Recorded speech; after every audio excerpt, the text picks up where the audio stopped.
Hello বন্ধুরা, তোমরা সবাই দেখো শীতের দিনে কিন্তু এইভাবে বেলমাখা খেতে খুব ভালো লাগে। তোমরা সবাই শীতের দিনে এইভাবে বেলমাখা খাবে বাড়িতে, এইভাবে খুব সুন্দর লাগে বেলমাখা খেতে।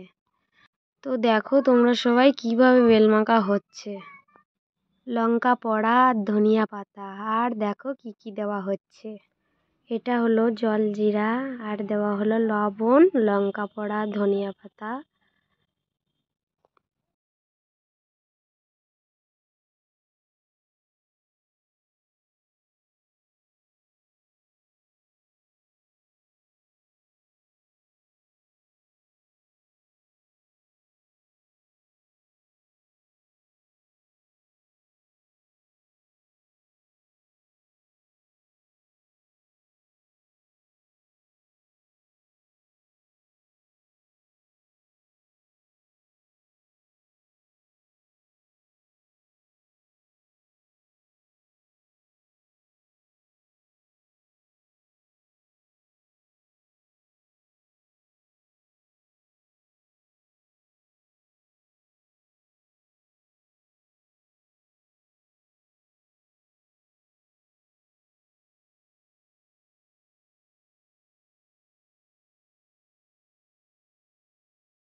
তো এখন বেলটা মাখা হয়ে গেছে, সবাই মিলে আমরা খাবো। সবাই ছাদে বসে আছি, দেখো তোমরা। সবাই বলছে খুবই টেস্টি হয়েছে। তোমরাও এইভাবে বাড়িতে খাবে আর আমাকে কমেন্ট করে জানাবে।